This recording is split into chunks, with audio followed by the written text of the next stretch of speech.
Welcome back to the program. You're watching Daybreak on Trust TV. Thank you very much for staying with us. It's time for us now to set the ball in motion as far as the conversation is concerned today. And we're going to talk about an all too familiar conversation, one that has been trending for quite some time now in the country. But we're going to have a different perspective to it. Now, the recent increase in the pump price of petrol as a result of the removal of fuel subsidy is continuing to hit Nigerians hard. In order to reduce the hardship, President Bola Tinubu has announced various measures to mitigate the impact of the subsidy removal on the lives of Nigerians. Now, with the announcement of the yet-to-be implemented interventions via palliatives, fuel costs have continued to skyrocket, resulting in inflation, which is further compounding an already bad economic situation. Now, state governments also appear to have a role to play as subnationals to cushion the impact on the people across the 36 states of the Federation. Now, what are some of those expectations about how state governments can actually do something to mitigate the attendant consequences of the removal of fuel subsidy? In some states, we've seen the implementation of free transportation. Some state governors have gone as far as review upwards the minimum wage of the civil servants across board. But what needs to be done so that all of these subnationals can actually key in to anything the federal government is trying to do to further ameliorate the pains that Nigerians are going through? Well, let's speak to someone who understands the poverty question in Nigeria vis-a-vis what the government has been doing over the past few years to address said problem. Joining us on the program is the immediate past National Coordinator of the National Social Investment Program, Dr. Umar Bobi Binder, is joining us this morning. Doctor, good morning to you, and thank you very much. Thank you very much for inviting me. Right. Thank you, Doctor. Appreciate the last time you were here, you were wearing a different cap, and talking about how government interventions can include the socially excluded and give them some ray of hope. But now you are wearing a different cap. And I wonder if your perspective will change about what needs to be done at that level. And I say that because this year has been a terrible year for an average Nigerian. We have endured the currency swap, which practically wiped off incomes at the lower end of the family, where people had to use their money to buy their money. We are enduring what the government chooses to call a unification of exchange rates, but which has sort of compounded our misery in addition to a fuel subsidy removal. However, the conversation seemed to be just at the center. What would Tinubu do? What are the palliatives? But you will agree with me, as somebody who has dealt with palliatives in some form, that it doesn't feel like palliatives alone will be the solution to our current quagmire. Tell us what we need to do, especially at the subnational, to begin to alleviate this pain. Because collectively, if the states can do something about it, then we will be better off as a nation. Yeah, thank you very much. That is a very, very broadband-based question, and most especially that I was also a secretary to the government at the subnational level, so I know the dynamics of these type of things. Well, the first thing that Nigerians should learn from all these myriad of issues that you've raised is that poverty in our country is very high. And poverty, like I said before, is like Satan. Satan destructs and destroys everything. So also poverty can destruct and destroy everything. And therefore we have a serious problem. And this poverty is at various levels. There is absolute poverty. People that don't have access to basic necessities of life. They are not eating well. Their children are not going to school. They've lost their husbands, so they are widows. They are not employed because therefore they don't have income. They don't have unique skills to sell. Therefore they cannot create wealth or make. So this absolute poverty people in this country is between 60 to 85 million out of our 200 million. Then when you open it to the next level, then you have what traditionally people are talking about, the multi-sectoral. You may not be eating well, but you have a good house, and you may even have a car. So multi-sectorally, one sector, which is the food or the shelter, throws you into the multi-sectoral tank. And therefore, by that definition I was discussing with Abdullahi, maybe all of us are actually in the tank. That 133 could be 190 million people, because you're either missing one or the other. The emphasis is on the absolute poverty. What do we do with these our people? 30 million children who are out of school. So many women that have been widowed by all these myriad of challenges. What do you do with thousands and millions of young people who are totally unskilled? Even the ones that have gone to school cannot sell the product of their learning because the skills is not there. What do you do to this? And this oil subsidy has shown Nigerians that it is a matter of cash. If you have money, you can buy the fuel, you can pay for the kekenapem, you can buy your aleaho, you can buy your bitter leaf, no qualms. But the issue is when people are shivering and saying, oh, removal have brought disaster onto us, is because they don't have money in their hands. So one thing that the administration, whether at the federal level or at the state level, should know is that creating wealth, raising productivity, ensuring that people are gainfully engaged are key issues. You may decide to give cash, but this is the sustainable component. But to do this is very scientific, it's very complicated, and you need specialized capacities to actually take you systematically. Is there something about the problem that could suggest that over the years we might have misdiagnosed what is at the heart of this particular issue? Because if you go down the laundry list from 99 to date, you've had several intervention programs. I mean, we've done this before, whether it's the poverty alleviation program under Obasanjo, NAPEB, there's several others under the Yar'Adua administration, You Win, all of these other programs. We've recently had your NPower programs, the National Social Investment Program itself, which has various categories, right? The conditional cash transfer, we've had trader money. What is it about the poverty, what is peculiar about Nigeria's poverty crisis that makes all of these programs ineffective in addressing it over the years, which is now further compounded by the removal of this fuel subsidy? I think the summary as an answer to that question is that in our country, whether the leadership or the followership, we have domesticated the art of removing the tree to look at the roots on why it is not growing and then putting it back. The tree will definitely die. I have been part of many of these activities. The Family Economic Advancement Program under the Abacha regime targeted poverty in a different manner. But the moment President Obasanjo came under administration, because of their political difference, probably, it had to die. And then we, with this same capability and capacity, we reviewed and we came up with NAPEB. NAPEB had a very vast coordinatory role to ensure that states are involved. What are they doing? What is the federal government doing? It's a coordination kind of thing.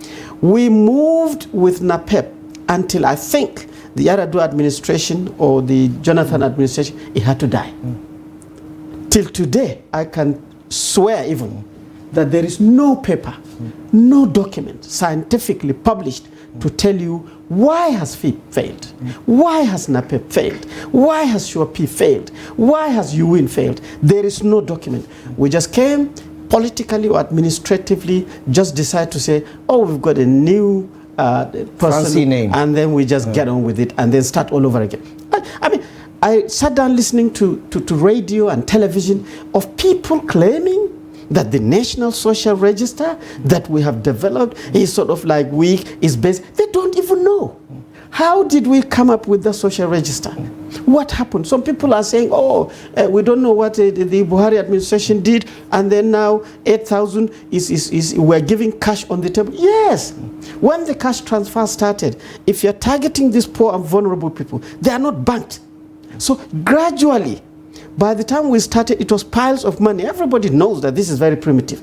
But before the exit of the administration, nearly 90% of the benefit, 2 million families were all banked. Doctor, in hindsight, would you say it has changed their lives? Because they're still poor, last time I checked. You see, let me tell you, that is not a very good way of scientifically analyzing this. But that's the realistic way of looking at it, isn't it? When President Buhari, the former President Buhari said, lift people out of poverty. You can lift somebody out of poverty by giving him skills and giving him starter pack to get on with it. You can lift him by giving him cash so that he can get engaged on his own survival skills. You can give him cash to make sure that he take advantage of the opportunities. But if he decides, if this young man who has been trained, have been given a starter pack, decides to sell the starter packs and then sit again, then you have done your bit. And that brings me to the next question, Doctor, which is about the various school of thoughts around what we can do or how we can do it differently. It does appear that whatever name you call it, our approach has been largely around tokenism. Handouts. How else was it done in other parts of the world? You talked about studies of why things fail. What about studies of how other people did it? And having functioned also as a secretary to the state government, what's your sense of how these subnationals have gone up? Do you think, because what we see sitting here, we may be wrong, is that these people have no idea what to do with this situation other than just throw money at it. Oh no, we will split and share, we'll do this conditional cash transfer. But it doesn't seem to be addressing the root. The root is at producing food sufficiently enough to bring down the price, because it's another way of fighting inflation. It's providing securities and allowing farmers go to farm and making these states centers for enterprise so that every young person doesn't wake up and the only place that there is Lagos, Abuja, or Port Harcourt. Do they understand these dynamics? I think yes. I think there is nobody that will aspire to be a leader at a very high level like a governor who have not been to people to say, vote me in, I will ensure that you have water, you have food, you have housing. Everybody does that, meaning that somehow they know that the challenge of poverty is there and they are making these generic statements. The challenge in the states is about capacity and capability to deliver, not that they don't know. I mean, I remember as secretary to the government, I told my governor, some characters came to him and said, oh, in Adamawa State, your IGR it was like maybe 200 or 300 million monthly or something. They said, no, you can make 2 billion. So I sat with the governor, I said, Governor, you think this system that you are managing, there's 2 billion somewhere, you know, that is not showing, and you want to milk 2 billion naira into? I said, no. Revenue is like a cow. First of all, if you want to milk the cow, it has to get pregnant first. And then it has to stay for that 9 months or to 1 year and deliver. And you have to feed it, you have to house it well, and you have to provide it. So in essence, you have to invest before you can actually reap the product. So I gave him an idea and I said, look, you see all these women that you see in the market struggling in the villages, and my mother, everybody is a micro-entrepreneur. They know how to smoke fish, to keep the fish for 6 months. They know how to make yogurt. You see our Fulani women running all over the place. They know how to extract oil out of groundnuts. You see groundnut oil all over in the market. Why don't you look at these informal survival skills? Pump, even if it is 20,000 naira. But then you have to have the capacity to follow them. Mama, do this. Mama, if you're using this pan, is better. Mama, if you're drying it with this skin, is better. And you build these skills gradually. If you continue doing this for 3 years, you will find that that woman who you started as one with 20,000 naira might become a woman that is now producing, instead of 1 bottle of oil, 5 bottles of oil, but she's using her sister and her daughter. That is the informal job generation, and they're making money. Then the next thing, now you organize an off-taker program, whereby people will now come and look at all the 200 women producing oil. They are picking the 2 bottles and so on, repackaging it and sending it to Enugu or to Lagos or to Abuja. You have to work on this, and maybe in the next 10 years, you will find that this woman that used to cry to you that I have not eaten will be the person paying the 5 naira, 10 naira at the market as tax. Okay, Doctor, these are fine, very fine ideas, and ideally it would be the perfect situation that we would love to have in this country, isn't it? But what we've seen most recently is that all of these programs, whether it's at the state level or at the federal level, have proven to have very ineffective potency, in the sense that they could not absorb the shocks of subsidy removal, for instance. So if you're saying before the emergence or the inception of the Tinubu administration, the JIP program was working very well, the homegrown school feeding program has also enabled some local caterers to stand on their feet. the conditional cash transfer might have saved the aged woman in the community to provide for herself and to take care of herself. What we've seen right now is that those effects have worn off because of the removal of fuel subsidy and because of the increment in the pump price from 540 to well over 617 or 20 or 30 naira, as the case may be in some parts of the country.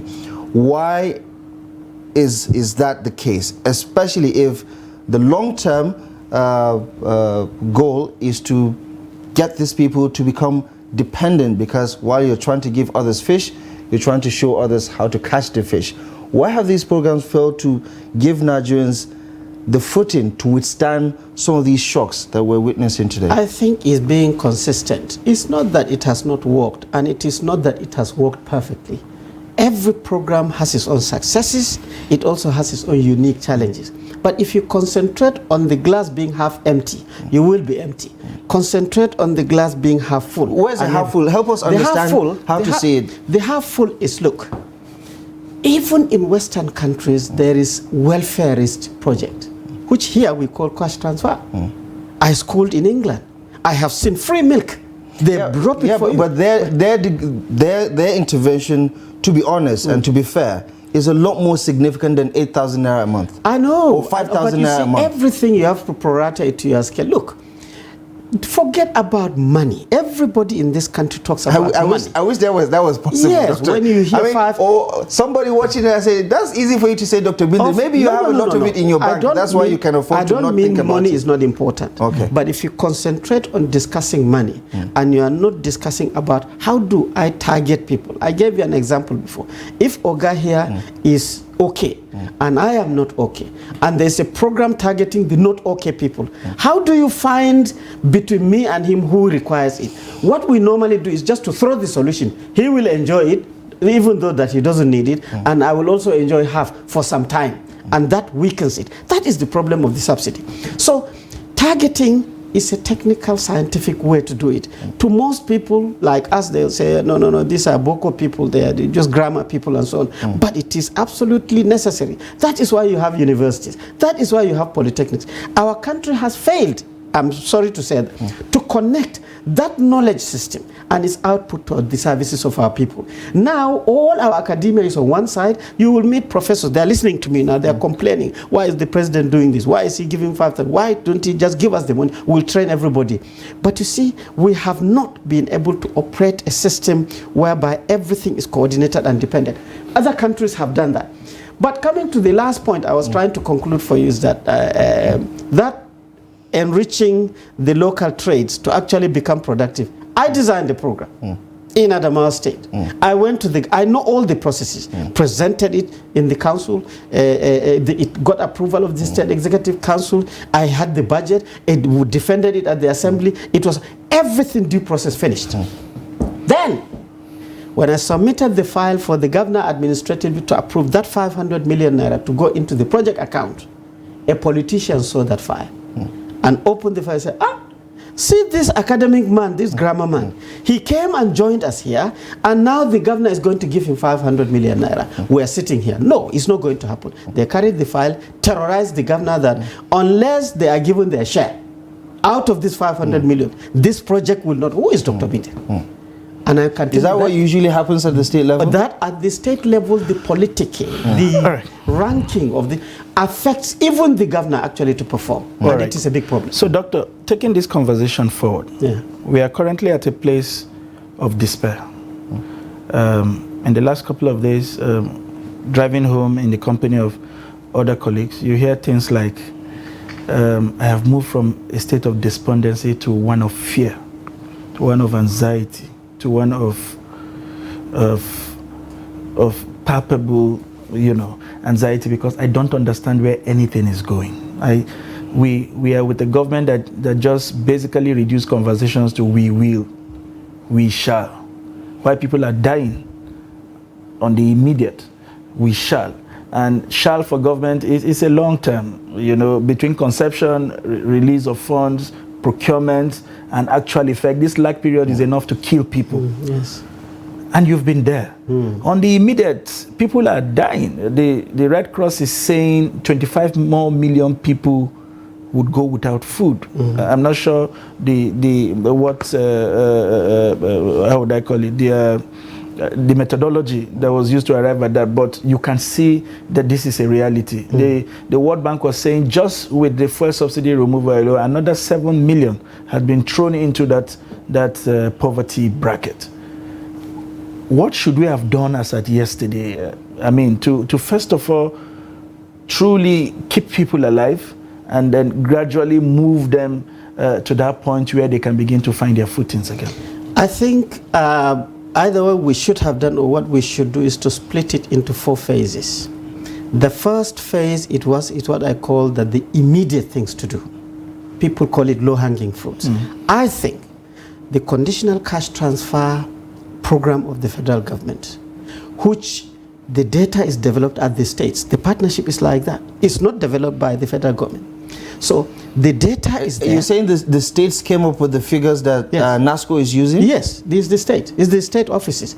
All the selection criteria, in fact, it is not just the state. It's at the community level. The community, the chiefs, the youth leaders, the women leaders. How are you sure they did not politicize it? Like you did say, the politicians have a way of finding their way into these assignments and recruiting their own people to come up with some of these lists. And that's why many people doubt that the social register is an accurate representation of the poorest of the poor in our society. It might have some poor people in it, but it doesn't capture a majority of the actual poor people in the society. I use the word highly impossible for this. You know why? Impossible? Yes, highly impossible. Not zero. Highly impossible, because the structure is that if Abdullah, the chief of that village, is sitting with the women leader of that village, is sitting with the community-based organizations operating in that village, some of the non-governmental organizations in that village, and then assuming every village has those setups. Yes. No. Every village has that. I don't think every village has women leader. Every village has community-based organizations. Even if it is at the market. If these people can sit, and the idea is you have 200 houses. That house there is a keke napep there making an income. The women there, they are frying kuli. They are making income. I think that house is more poor than that house. So let's enter this. These people literally decide like this. Literally. And the data now climbs up. And then it is verified by another second level, including NGOs, international, and so on and so forth. So the register, mark you, Nigeria has never done this. This is new. Therefore, yes, there is a margin of error. So to me, you have a register. You can continue with the verification based on what it will be. Use that. Then secondly, the cash transfer that is being implemented is a 5,000 naira per household. You get what I mean? Move instantly and continue implementing this, because it was being implemented from manual, now it's to digital, it's e-payment. You can build up your monitoring, evaluation, impact assessment as you go. Next, there is an $800 million loan. A lot of people are discussing on this loan incorrectly. This loan specifically is upscaling this cash transfer of 5,000. It has not, there's no redesign, unless the government can redesign it, certainly, because we are taking the president just asked for a review of the 8,000. Yes. But you see now, this is now the issue.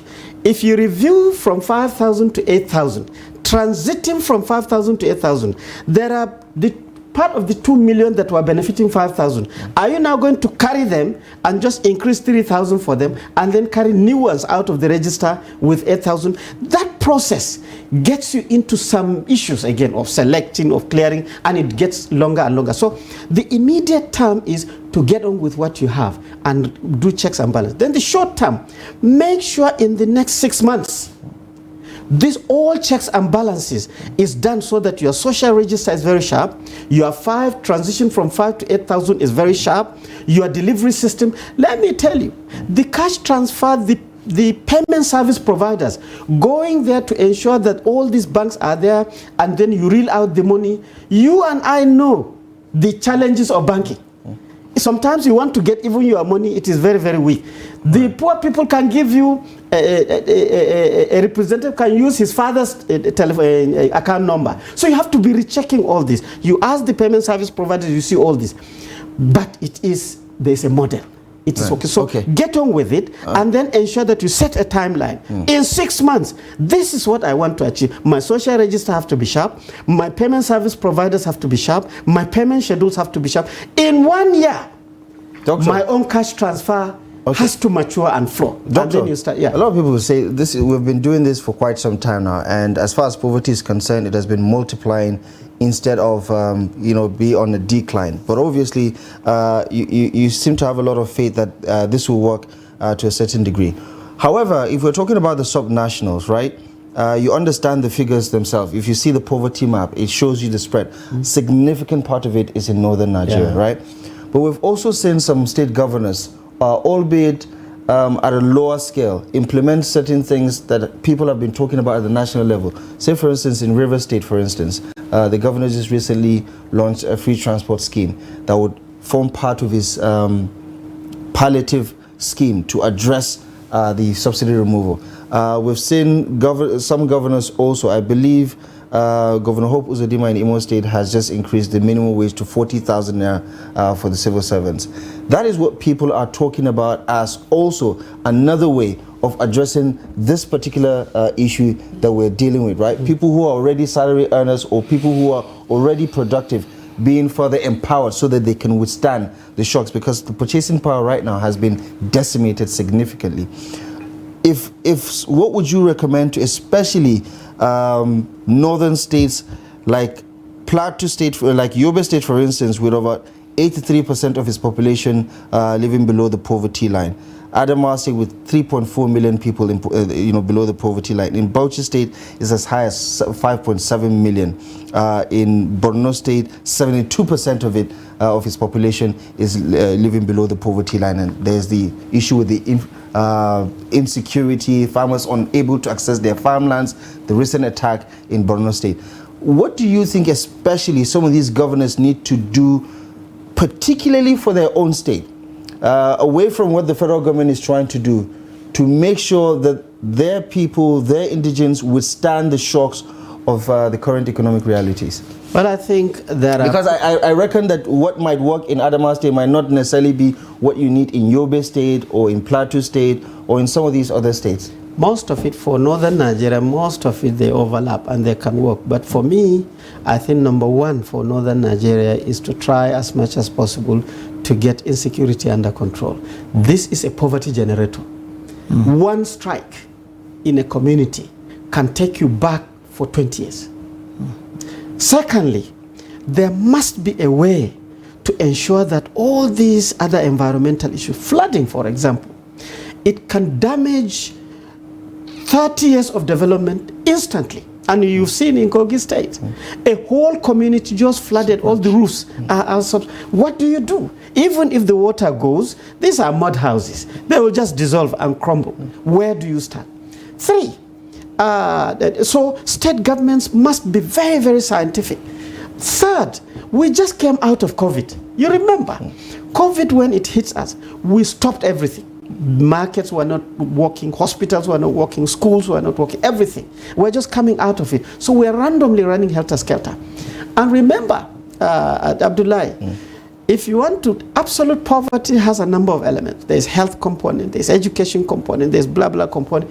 Education, if you take any state governor who says, I am going to give free education to make sure that every child goes to primary school.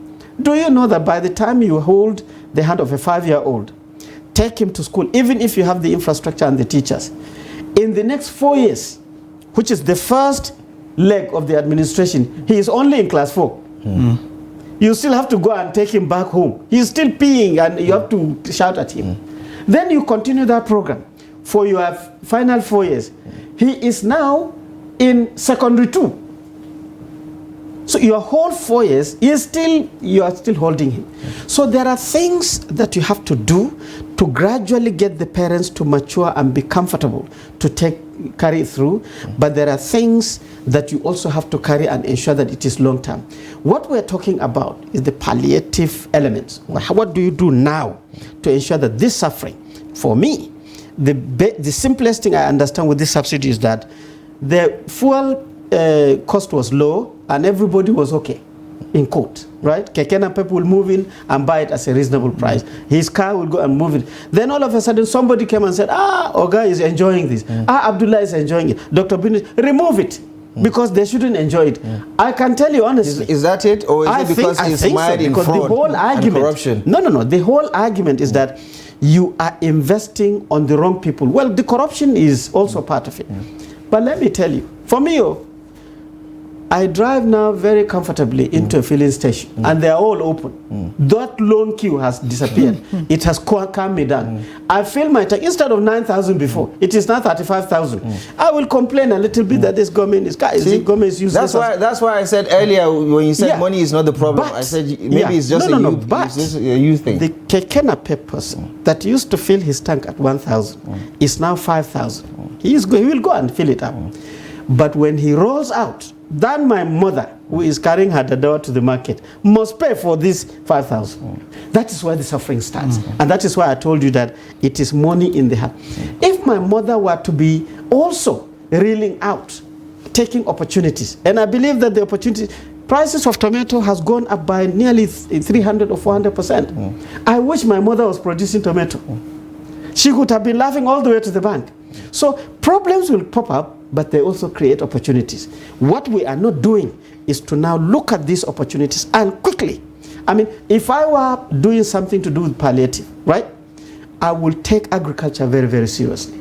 And I will take the production of vegetables and fruits and spices and so on very, very quickly.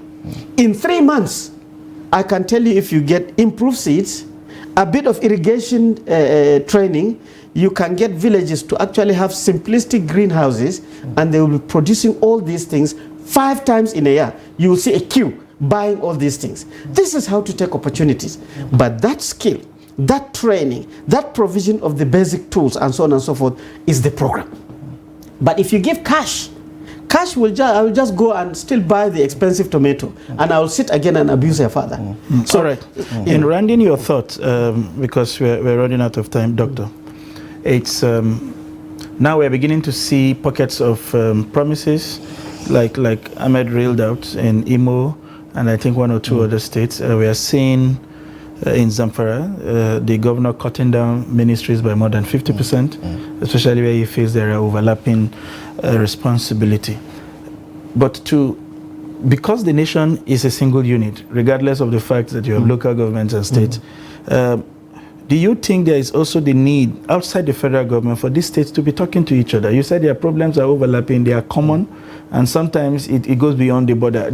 Should we begin to see the coming together of these leaders to say, what can we do jointly to take advantage of maybe a common belt, common weather, whatever it is, to first address security and then expand the economic frontiers for our people, and by so expand the prosperity around those regions. They used to be there, and then suddenly they disappeared, and we are now beginning to see that each person cannot go it alone. You need to be accompanied. What's your recommendation in this regard? I think that is a fantastic submission. They have these structures. They have the Northeast Governors Forum, the Northern Governors Forum, the Middle Belt Governors Forum, the Southern. They have these structures.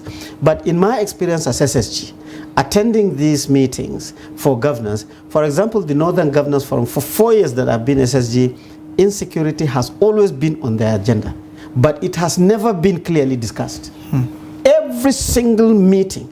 I think our politics need a bit of reform. We need to believe in ourselves. You media people, you need to prop up. This country is a great country. I believe so. We can do most of these things. Nigerians need to believe in Nigeria. I hate it when I have done my best. I have sweated to the last level trying to implement NSIP. To meet somebody who has never read anything about NSIP, just condemning it just because they were not part of it, or it's nice to condemn. I think Nigeria should believe in Nigerians. Our leaders should learn to also believe in Nigeria. Like you said, work together, synergize, learn from each other. I think also we need to drag the academia nearer to us. That is where the capacity is. This capacity is absolutely, it's not too wrenchy, it's not great. grammar. It's not Akada or whatever. It is the capacity that you require. There's no way you can document all this, analyze all this, come up with inferences that are useful without using the academic people. So this synergies is absolutely necessary, and I hope the governors are listening and they can be able to enhance the already existing structures to have outcomes and impacts that are really clear to everybody. All right.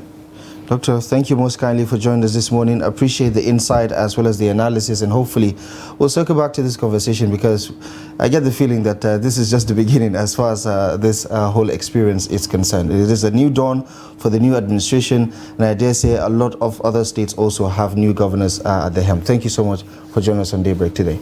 Thank you so much. This is good. The gratitude. All right, we're going to take a quick break. We'll be back at the top of the hour with more on Daybreak. Join us again.